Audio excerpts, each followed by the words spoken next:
Hello, I'm Louise Harris from Last Research and Editing and Christian Marketing Experts. And this week on The Last Word, we're going to be talking about book marketing and a little bit about AI. And so let's get started. AI stands for artificial intelligence, for those who don't know. There was a debate in one of my networking meetings that writers are going to be out of jobs because artificial intelligence, or AI, is going to take over, and people are going to see how much easier it is to use AI for all their writing needs, and they're not going to need professional writers. I fought back by saying that professional writers know how to add the human element into whatever it is, a blog, a press release, a copyright, copy for sales, or an ad, or whatever else a company needs to post or plan. You need the human element, and only professional writers can provide that. Artificial intelligence may be able to come up with ideas for you, but isn't going to put in the human element or the emotion into whatever it is that is being written.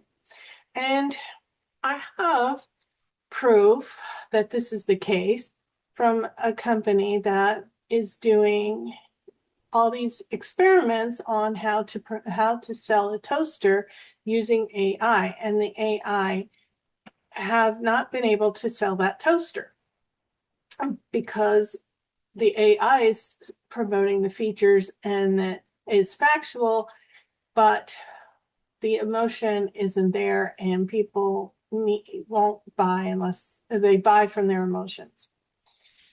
So, one, I do not believe that artificial intelligence is going to take over writers' jobs, but I do recognize that artificial intelligence has a place and should be utilized, especially if you want your business to grow.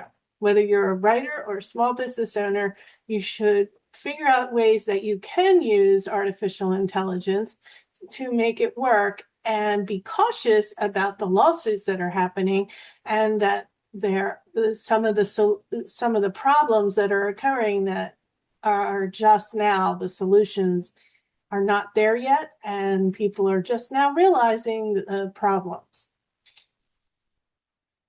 So that's my take on artificial intelligence.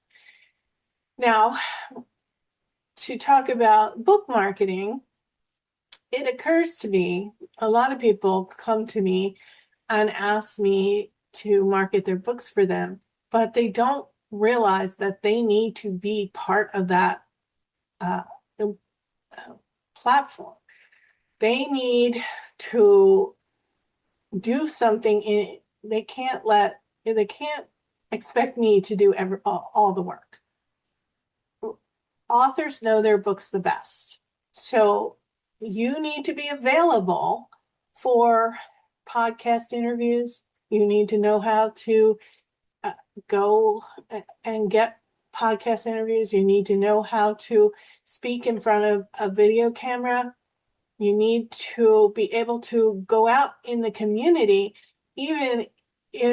and do some events, set up a table somewhere, because I can't do everything from the computer. Some things have to be done in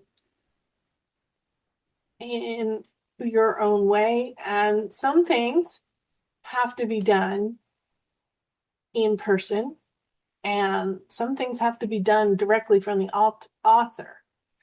I saw in a newspaper article that a local bookstore was going to have a grand opening this summer. So what did I do? I didn't wait for the bookstore to come to me. I went to the owners. I brought my books as samples, but they're willing to put them in and sell them directly. And if they sell them, they're going to come back to me and ask for more. So you have to be proactive if you want to sell your books. Now, there are things you can do through the computer, such as social media, YouTube, being interviewed, but that can't be your only strategy. Blogs, uh, advertising, you have to also do other things. Advertising actually is something else that I would like to bring up.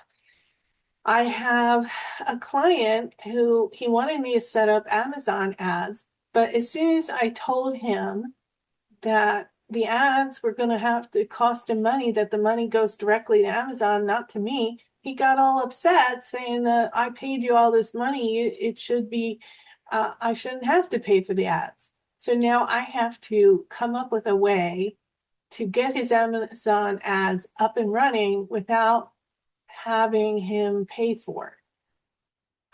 I don't really know whether it's going to be possible or not. But there again, he's restricting, if he wants his book sold, he has to be willing to just come up with $30 a month. I mean, that's all it takes is $30 a month to create an ad. And it wouldn't even be that much because it's based on the number of impressions. But I have to find a way to pay for it.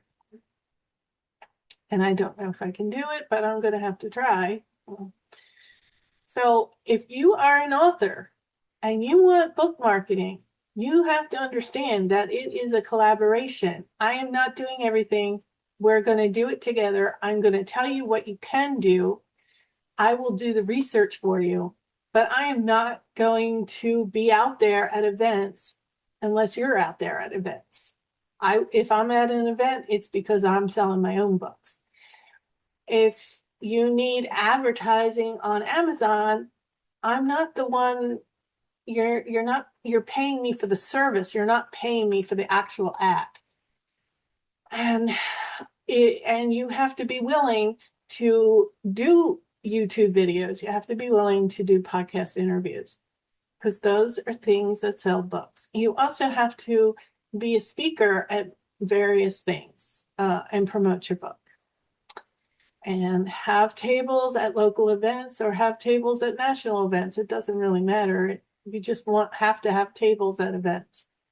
And whether you sell during those events or not isn't a negative. Selling, because if you don't sell any books, you did exposure and you let people know about your books. And that's just as important as selling the books itself. I appreciate you watching. If you have subscribed, thank you very much. It does help with the YouTube algorithm and the brand awareness. If you have not subscribed, consider subscribing because I do help small business owners and I do provide some tips for writers and small business owners. If you are interested in having me do book marketing for you, you can go to lastresearchandediting.com. If you're interested in having your Christian mission marketed, then you can go to christianmarketingexperts.com. If you're interested in getting books for your summer reading program, you can go to amazon.com/author/Louise Harris, buy some books, or go to Pages and Perks in St. Petersburg, and you can buy my books there. Thank you for watching, and don't worry, be happy.